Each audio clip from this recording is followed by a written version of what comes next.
Bonjour tout le monde, j'espère que vous allez bien. On se retrouve aujourd'hui pour mes sagas que j'ai abandonnées en roman. Ce ne sont pas des sagas que j'ai spécialement abandonnées cette année, c'est juste que j'ai fait le tri dans ma bibliothèque pour revendre justement les livres que je ne voulais plus. Donc j'ai sorti tous ces tomes 1, donc soit je les ai lus cette année, soit avant, mais en gros je ne veux pas continuer la saga. Je vais vous parler aussi des sagas que j'ai abandonnées mais dont j'ai revendu ou donné le tome 1, comme ça on fait vraiment un point sur toutes mes sagas abandonnées avant de commencer 2025. Petit disclaimer, ce n'est que mon avis, vous pouvez aimer des livres que je n'ai pas aimés et je peux aimer des livres que vous n'avez pas aimés. C'est normal, il y en a pour tous les goûts. Donc s'il vous plaît, me tombez pas dessus si dans cette vidéo il y a un livre que vous adorez. D'ores et déjà, n'hésitez pas à me lâcher un petit like, un petit commentaire, ça fait toujours plaisir et ça nous aide en tant que créateurs.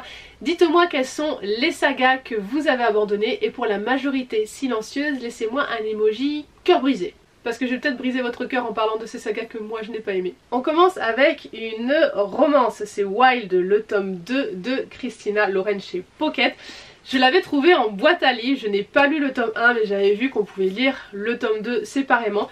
C'était franchement sympa, c'était une romance qui était vraiment super chouette. Mais du coup, j'ai pas le premier, j'ai pas la suite, je vais le remettre en boîte à livres. C'est pas vraiment une saga abandonnée dans le sens où si je trouve les autres tomes d'occasion ou peut-être à la limite en numérique, eh bien, je les lirai parce que j'avais vraiment passé un chouette moment. Queen of Hearts de Colleen Hawkes chez Snag. Alors Snag c'est une maison d'édition dont on n'entend plus parler depuis 2-3 ans je pense. Ça fait un moment, je crois que leur dernier post Instagram c'était pour les vœux de 2022 ou 2023, quelque chose comme ça. Donc on suppose que ça a fondu les plombs, mais il n'y a eu aucune communication dessus ou alors je n'ai rien vu passer. J'ai essayé de chercher des infos à l'époque, j'ai rien trouvé aussi, donc voilà, Snag on n'entend plus parler. Alors c'est une saga qui a été terminée pendant que la maison d'édition existait encore, donc vous pouvez trouver la suite. Je pense, j'avais regardé sur Amazon il y a quelques semaines, j'avais encore trouvé la suite de Queen of Hearts. Donc voilà, après je sais pas où en sont les stocks, comment ça se passe et tout, enfin bref. Là n'est pas le sujet. Pourquoi j'abandonne cette saga? C'est pas parce que la maison d'édition a fondu, c'est juste que je n'ai pas spécialement accroché. Comme son nom l'indique, vous avez deviné, c'est une réécriture de La Reine de Cœur d'Alice au Pays des Merveilles. C'est le premier tome d'une trilogie où on va découvrir pourquoi la Reine de Cœur est devenue comme ça. Alors bien sûr, vous n'avez pas de lapin blanc et autres créatures, hein, ce sont des humains qui représentent le chapelier, le Cheshire, etc. Je l'ai lu il y a un moment, pour vous faire une critique ça va être compliqué, mais en gros ce que je n'avais pas aimé c'était la personnalité de la Reine de Cœur, qui d'ailleurs s'appelle Dina. Ah oui c'est vrai, comme le chat d'Alice. Voilà, c'est pas la Reine de Cœur. J'avais trouvé ça trop bizarre. De mémoire, elle avait vraiment une personnalité antipathique à souhait. Il n'y avait rien qui me permettait d'avoir une once d'attachement, de pitié ou quoi que ce soit pour elle. Parce qu'elle avait la vie dure franchement avec son père. J'aimais pas l'univers qui était dépeint. Voilà, il n'y a pas grand chose que j'ai aimé dans ce roman, donc j'ai pas voulu continuer. Toujours chez Snag, Les Terres de l'Oubli, le tome 1 de Jessica Lombroso.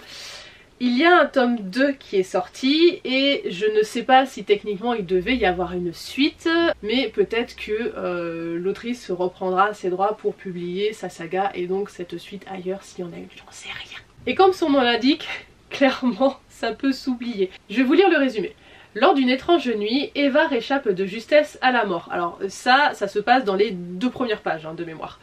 Accompagnée de Bastien, un jeune homme mystérieux qui semble lui vouer sa vie, la voilà confrontée à sa nouvelle réalité. Elle n'est autre que Maëve, une féerie vouée à devenir puissante, née dans un autre monde, les terres de l'oubli. Dès lors, le destin se met en branle et pour survivre, ils n'ont d'autre choix que de retourner dans ce monde qui les a vus naître. Car dans l'ombre, les damnés fomentent une rébellion. Ils enlèvent et tuent au nom de la liberté. Mais Kai, un métamorphe puissant, lève une armée pour les contrer. Dans ce monde qui se scinde en deux, il faudra à Eva et Bastien choisir leur camp, car la guerre menace d'éclater. Alors, le livre se sépare en 2. Ah voilà. Première partie, deuxième partie. Dans la première, il se passe strictement rien. C'est d'un ennui mortel. Dans cette première partie, donc il y a l'accident au début, je crois que c'est sa maison qui brûle. Et dans toute cette partie-là, en fait, ils vont s'enfuir tous les deux pour essayer de trouver le portail pour accéder à l'autre monde. En gros ils vont camper dans une cabane. Tout ça pour finir à aller dans l'autre monde et je vous avouerai que j'en ai qu'un très vague souvenir. Vraiment, c'est un livre qui ne m'a pas du tout marqué, à part pour sa longueur. Et vraiment, là où il devait y avoir de l'action, bah même pas. En vrai, j'ai vraiment pas aimé. Alors, on s'attaque à celui-ci. Donc, Celle qui devint le soleil de Shelley Parker Chan chez Brajlon. Ça partait bien, hein. Ça partait vraiment bien. J'ai bien aimé le début. Et puis c'est parti en sucette. C'est vendu comme de la fantaisie. Pas du tout. C'est une réécriture historique chinoise. À un moment, on évoque un pouvoir et on n'en parle pas vraiment, on ne sait pas trop la couleur. Si on voit la couleur justement, c'est une espèce de fumée, de mémoire, de couleur. C'est tout ce qu'on voit en fantaisie. Donc s'il faut juste ça pour classer un roman en fantaisie, je trouve ça un petit peu abusé parce que c'est clairement de l'historique. On est dans une Chine qui est dominée par les Mongols. On est en 1345. On va suivre le destin de deux personnes et en fait il y a une grosse partie qui est sur Zhu. Je me souviens même plus des noms. Zhu, c'est ça. Qui a un frère qui vit dans un village pauvre et un chaman, un voyant du village avait prédit que son frère allait avoir une grande destinée. Et en gros, elle allait rester un peu moins que rien. Le village est attaqué, les parents sont tués et du coup le frère va se laisser mourir de chagrin. Elle va prendre son destin en main et elle va faire en sorte que la destinée qui était liée à son frère va se lier à elle. Donc elle va se faire passer pour un homme, elle veut en fait que cette destinée soit la sienne, qu'elle devienne quelque chose. Donc elle va se faire passer pour un homme et elle va aller dans un monastère pour devenir apprenti moine, je sais pas exactement comment on dit, novice dans un monastère. Donc toute la première partie du roman, on va avoir justement cette vie dans le monastère sur plusieurs années, à quel point c'est dur, etc. Surtout pour une femme parce qu'elle doit cacher qu'elle est une fille, notamment pour se laver et tout. Donc c'est assez contemplatif, mais j'ai trouvé ça intéressant. Et à un moment où son monastère se fait attaquer, elle va vouloir que vraiment son destin se réalise, qu'elle ait une grandeur dans sa destinée, et c'est là où j'ai pas du tout apprécié. Parce qu'en fait, sous l'excuse de sa prétendue destinée, elle va faire des choix qui sont discutables. Elle va être cruelle. Ses motivations sont un peu floues. Elle devient en fait hyper égoïste, quitte à sacrifier tout le monde autour d'elle sous le drapeau de sa prétendue destinée. Son ambition devient démesurée, elle en devient antipathique, elle est vraiment imbuvable. En fait, on n'a aucune attache à ce personnage alors qu'on l'aimait bien au début. Mais en fait, comment elle évolue ? À aucun moment on peut se dire qu'on justifie ses actions, ses choix, enfin non, je vais pas spoiler, mais vraiment non, ce personnage devient juste infect au fur et à mesure du roman. Plus ça va, moins ça va. Et d'un autre côté on va suivre Wu Yang qui est un général ou un truc comme ça de l'armée qui, je vais pas trop spoiler, je vais pas vous en dire plus parce qu'on le voit vraiment après, c'est dans l'histoire des complots politiques et tout, mais je trouve que c'est par contre le personnage qui est intéressant parce que lui il va être tiraillé entre vengeance, honneur, amour. C'est un personnage qui est très intéressant par contre. Et globalement le récit est, on va dire, inégal. Long. Vous avez toute une première partie où c'est le monastère et ensuite c'est toutes les années de pouvoir, de jeux politiques où là c'est clairement interminable. Il y a des sauts temporels qui fait qu'on sait plus trop où on se trouve. C'est une partie qui a tendance à se répéter. Bref, j'ai pas adhéré. Il m'a fallu un moment en fait pour me dire si j'avais aimé ou pas ce roman. C'était assez particulier quand j'ai fermé mon bouquin, je dis ok, je vais laisser décanter quelques jours, voir ce que j'en pense, je vais poser un peu mes idées par écrit et au final ça l'a pas fait et donc voilà, je ne lirai pas la suite. Allez, il me reste 2 livres physiques avant de vous parler des livres dont je me suis déjà séparée. Donc Les Mystères de Laris Pem, le tome 1, Le sang jamais n'oublie, de Lucie Pira-Pajot chez Gallimard Jeunesse. Je vous lis le résumé.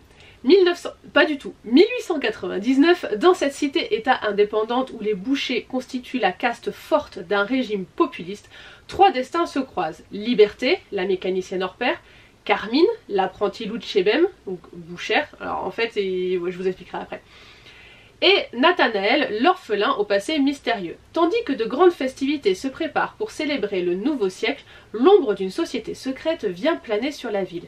Et si les frères de sang revenaient pour mettre leur terrible vengeance à exécution? On est dans un univers steampunk où Paris est devenu une cité-état après une rébellion contre les riches. Et donc on va suivre le destin de ces trois enfants dans cette société où, mine de rien, il y a la vengeance des frères de sang. C'est ça, c'était les frères de sang qui veulent en gros reprendre Paris. Alors, c'est un tome mine de rien assez introductif, c'est un tome 1 d'une saga, je sais pas combien fait de tomes, je vérifie, il y a 3 tomes et c'est terminé. Je vous ai dit tout à l'heure, les Lucebem ce sont les bouchers, l'Arispem c'est Paris, en fait ils ont créé une langue à part où certains mots vont être comme ça modifiés, bref ça c'est la petite anecdote. Mais au début ça peut être un peu perturbant le temps de faire le lien. Alors c'est un roman qui est sympa, pourquoi je continue pas? Tout simplement parce que je n'ai pas du tout adhéré à l'univers pour une raison en particulier, c'est-à-dire que Paris est devenu une cité-état, c'est-à-dire que voilà, ils ont pris les armes et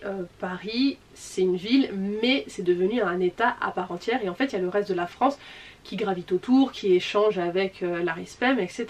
Je comprends pas comment à un moment, vu que c'est qu'une seule ville qui a été prise, autour ça s'est pas allié, révolté ou quoi que ce soit pour reprendre Paris. Déjà ça de base ça m'a dérangé parce qu'on n'est pas sur tout un pays qui a complètement changé de régime. On est juste sur une ville et à part le coup d'état qu'il y a eu à l'époque qui a transformé Paris en l'Arispem, il n'y a rien eu d'autre. Il y a juste ce petit groupuscule en gros de Parisiens, voilà de mémoire c'était vraiment les riches qui avaient été comme ça virés de Paris. Il y a ce petit groupuscule en fait qui veut reprendre Paris mais voilà la base de l'histoire je trouve pas ça très crédible et ça m'a dérangé dans ma lecture globalement. Vous me direz je m'attache à des détails insignifiants, oui peut-être, mais voilà moi ça m'a dérangé et puis je me suis pas attachée aux enfants, j'ai pas adhéré à l'univers, voilà il y a un tout qui a fait que j'ai pas aimé, pas dans le sens où c'était mauvais parce que j'hésitais à le garder pour ma fille mais ouais je sais pas, globalement j'ai vraiment pas adhéré. Ensuite Le Monde des Ferals, c'est un tome 1 de Jacob Gray chez PKJ, je vais vous lire le résumé. Crow a 13 ans, il vit seul au sommet d'un arbre dans un parc abandonné. Il ne parle pas, il croasse, il ne court pas, il bondit de toit en toit. Jusqu'au jour où un clochard le désigne comme un féral, un être capable de parler aux animaux et de partager leur pouvoir. Et Crow ne serait pas le seul féral. Il va devoir trouver des alliés s'il veut vaincre le tisseur, redoutable féral araignée qui projette d'étendre sa toile mortelle sur la ville de Blackstone. J'étais persuadée que ça se passait à Londres. Je sais pas pourquoi. Peut-être parce que les descriptions de la ville me faisaient penser à Londres avec le parc en plus qu'on décrit au début, bref. Ça se passe dans un monde où certaines personnes ont des pouvoirs et peuvent parler aux animaux et donc les contrôler. Et en fond, il y a le grand méchant qui se trouve actuellement dans le monde parallèle. Tout le monde croit qu'il est mort mais en fait il peut passer la faille, vous voyez le truc. Et donc des férals gentils vont s'allier contre les férals méchants. Et c'est un peu ce que je reproche à ce roman, c'est-à-dire que c'est un peu trop blanc-noir, c'est un peu trop facile, c'est une fin un peu abrupte de mémoire, voilà. C'est pas parce que c'est du jeunesse que ça doit être facile et trop manichéen. Typiquement, je prends l'exemple de la saga Les Chroniques de l'érable et du cerisier, qui est une saga jeunesse, qui est extrêmement bien travaillé, extrêmement bien développé, extrêmement dur. Quand on regarde notamment les 2 premiers tomes, ce gamin, ce qu'il vit, c'est poignant, c'est dur et on peut faire de la jeunesse qui n'est pas facile. Et moi c'est ce que je reproche à certains tomes, c'est que les combats c'est trop facile, c'est trop rapide, voilà comme je vous dis c'est trop manichéen, donc il y a les gentils d'un côté, les méchants de l'autre. C'est dommage parce que ça commençait bien et en fait arrivé à la fin je me suis dit ouais bof, il n'y a pas surprise, on sait où ça va aller, il va y avoir des pseudo-rebondissements. Je crois que je me suis fait cette réflexion. À un moment il y a voilà un rebondissement et je me suis dit bref c'était vu à 3 km, ça a rien de fifou. Alors attention, c'est mon avis quand je dis ça bien sûr, je lis pas mal de jeunesse, c'est pas parce que c'est de la jeunesse que je vais dire que ça ne vaut pas le coup.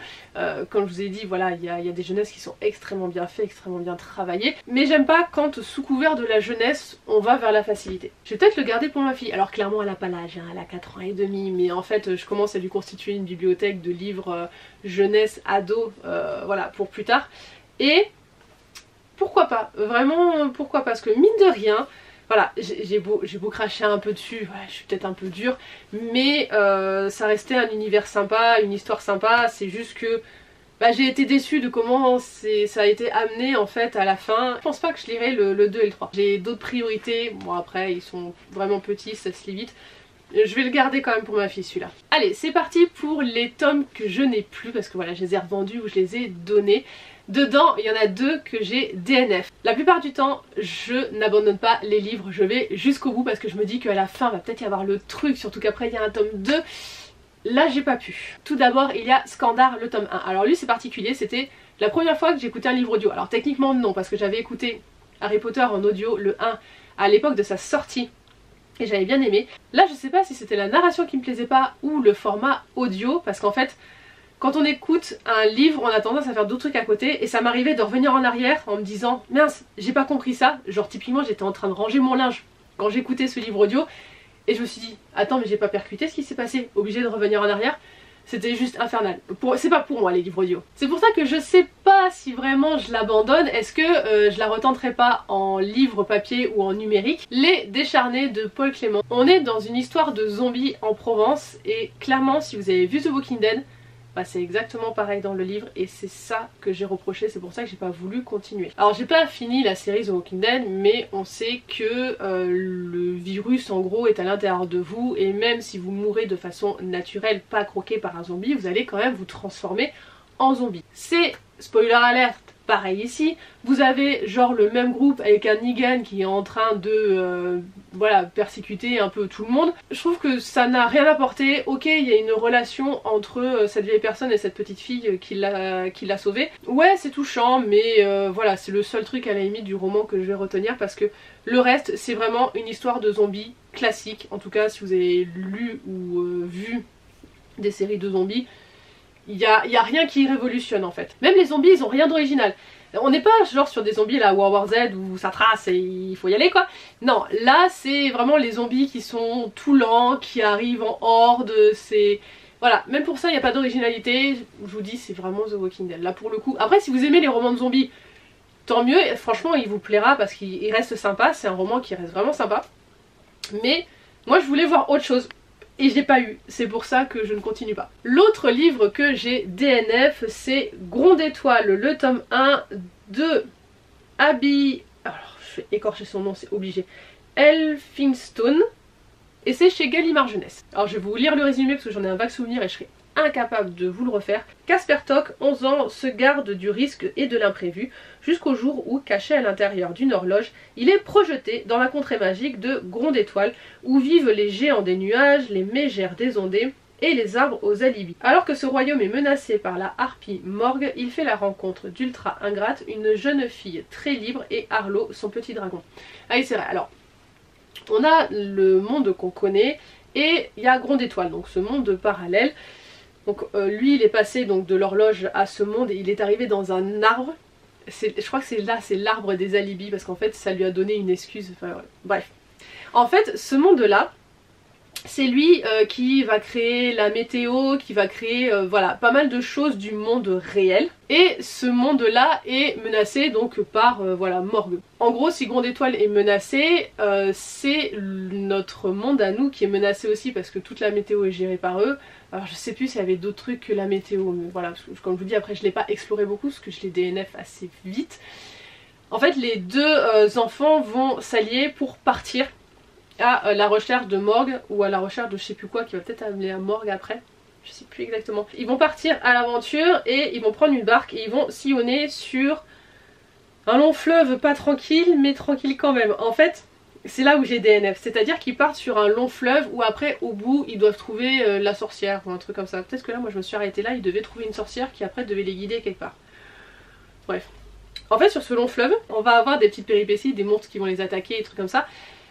Et je les DNF parce que c'était trop facile. En fait, ils se sortent de mauvais pas rapidement, facilement. Et voilà, et c'est pas le genre de roman qui tient en haleine. J'ai dû lire même pas un quart, je pense. Fleur d'Oko de Laetitia Danaé, alors je l'ai pas abandonnée parce que j'ai pas aimé, au contraire j'ai adoré. C'est juste qu'à la base elle était éditée chez Snag et comme je vous ai dit, Snag, ben, plus de nouvelles.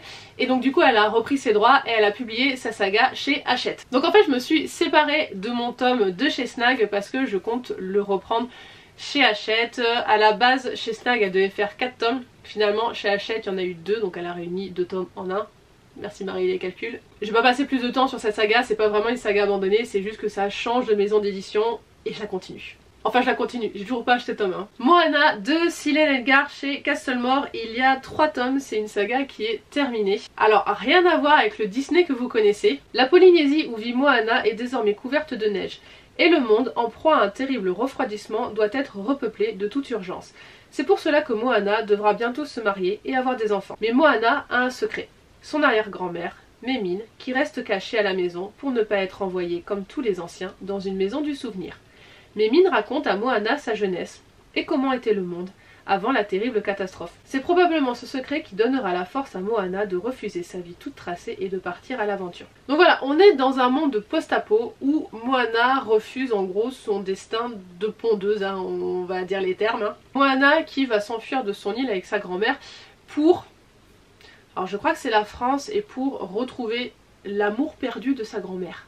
Je crois que c'est un truc comme ça. Mais en fait, l'histoire est tellement simple, tellement facile, que je l'ai complètement zappé. J'ai des brides en fait de moments de l'histoire. Mais en vrai, ouais, on va dire il se passe rien.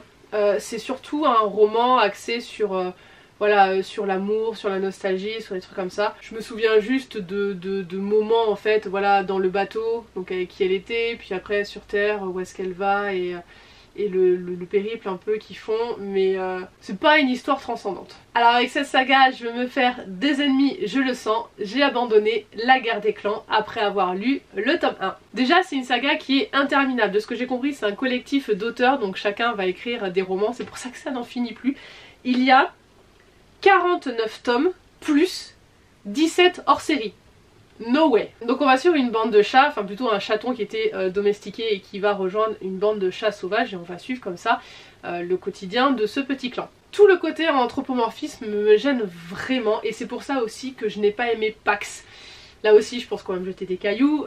Pax le petit renard, là la saga en 2 tomes, j'ai pas aimé parce que c'est de l'anthropomorphisme dans notre réalité. Si on avait été dans de la fantasy ou du fantastique, le fait qu'il y ait des animaux qui parlent, il n'y a aucun souci. Typiquement je lis les royaumes de feu, c'est des dragons qui parlent.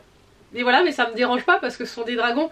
Là, des chats dans notre réalité, je sais pas pourquoi ça me dérange. Voilà, c'est tout. Donc entre ça et la longueur de la saga, ça a fait ciao. De la romance, cette fois, j'ai abandonné la saga The Elements avec le tome 1, The Air et Breath de Brittany C. Cherry. Là c'est pareil, il y en a qui vont me jeter des cailloux, mais j'ai détesté ce premier tome. Déjà on est dans un sujet qui me touche, c'est la perte d'un enfant et du conjoint. Autant il n'y a rien qui me choque si je lis de la dark romance, des thrillers, des choses comme ça, autant il y a certains sujets, je n'ai pas envie de les lire. Typiquement le sujet de la maternité en fait partie. Dès que dans une romance par exemple ça parle bébé, je suis là, oh non. Donc là déjà le sujet me plaisait pas, mais en plus il ne se passe strictement rien. J'ai appris après coup que Brittany C. Cherry était spécialisée dans la reconstruction de soi, donc tous ces personnages qui cherchent à se reconstruire. Et clairement c'est pas ce que j'ai envie de lire. Je lis pour m'évader. Si vous voulez, moi je travaille dans la santé, donc des patients qui vont mal j'en vois tous les jours. Ils me confient des choses que j'ai pas spécialement envie de savoir, donc si vous voulez retrouver ça dans les romans, ça ne m'intéresse pas. Tout ce qui est psychologique et tout, je ne veux pas en voir. Du coup il reste la romance, mais même la romance il se passe rien. Bref, ce roman ça a été une purge, je suis désolée si vous l'avez apprécié, moi c'est pas du tout le genre de roman que j'aime comme je vous ai expliqué. Je me suis ennuyée à mourir, ça a été un enfer. En plus c'était une de mes premières romances, autant vous dire que c'était mal barré pour la suite. Mais voilà, c'est mon avis, c'est les trucs que j'aime pas lire. Par contre je comprends que ça puisse plaire, mais c'est pas du tout mon style.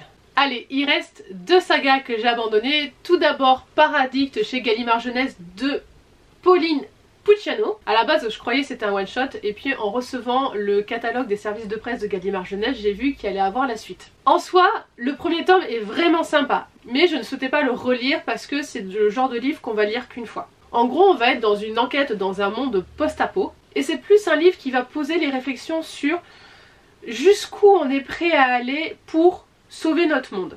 Parce que globalement, l'enquête, même si on en parle assez souvent, je trouve que ça reste quand même en fond et c'est vraiment cet aspect de la société qui doit évoluer et faire des sacrifices, notamment humains, pour aller mieux, voilà, on va parler de ce système qui se met en place. Ça parle aussi réalité virtuelle, je crois que c'est ça. Voilà, il y a pas mal de sujets de société qui sont amenés. Voilà, est-ce que c'est une bonne ou mauvaise chose que les gens puissent se réfugier là-dedans aussi? Voilà, c'est plus une réflexion sur des sujets de société que l'enquête en elle-même. Et donc c'est pour ça que pour moi, c'est vraiment mon avis, hein. C'est un livre à ne lire qu'une fois et le tome 1 se suffisait à lui-même. C'est pour ça que je n'ai pas demandé le tome 2. Et le petit dernier, c'est Sorcière de chair. Donc le tome 1, il y a 2 tomes. Je sais pas si c'est terminé, mais le tome 2 est sorti il y a un moment, hein. Attendez, je regarde. En 2020. Voilà, donc je sais pas s'il y a une suite. Et c'est de Sarah Bushman chez... Attendez, parce que du coup j'ai pas toutes les infos. Noir d'absinthe. Alors là, si j'arrête la saga, c'est juste que c'est pas mon style de prédilection de lecture. Parce que le tome 1 était vraiment super sympa. On est dans un policier avec du fantastique, vu que ça va parler de sorcières. C'est un peu gore, mais voilà, les thrillers, les policiers, c'est pas mon style, c'est pour ça que je le continue pas. Franchement, je vous le conseille si vous aimez le style, parce qu'il était vraiment très bien. Alors, faut avoir l'estomac un peu accroché. Alors, moi ça me choque pas, comme je vous ai dit, c'est pas le genre de truc qui va m'atteindre, parce que j'arrive comment dire, à prendre du recul et à faire la différence, hein. Mais voilà, on a des scènes qui sont décrites avec... voilà, ça sort un petit peu, je vais pas vous détailler ça avec des mots, mais voilà, ça sort un peu, c'est abîmé, voilà, on a des descriptions qui sont pas très joyeuses. Donc, si ça vous dérange pas, franchement allez-y, parce que c'était vraiment très sympa comme lecture. Mais voilà, le policier c'est pas mon délire, donc je préfère prendre ce temps là pour lire d'autres livres qui sont vraiment dans la fantasy, c'est ce que je préfère. Donc voilà pour mes sagas abandonnées. Je suis vraiment désolée si parmi tout ça il y en avait qui vous plaisaient. Comme je vous ai dit, il y en a, je vous ai dit qu'elles étaient très bien, c'est juste que c'était pas mon style. C'était peut-être pas le moment de les lire pour certaines, je pense à Scandar par exemple, j'étais peut-être pas dans le mood à ce moment là. Bref, il en faut pour tous les goûts. On ne peut pas tout lire, donc il y a un moment il faut faire des choix. Et donc j'ai choisi de ne pas continuer ces sagas. Ça veut pas dire qu'elles sont mauvaises, c'est juste que je ne suis pas leur public. Sur ce, j'espère que ça vous a plu. N'hésitez pas à me dire en commentaire quelles sont vous les sagas que vous avez abandonnées. N'hésitez pas à vous abonner si ce n'est pas déjà fait. Et je vous dis à demain pour une nouvelle vidéo. Bye bye!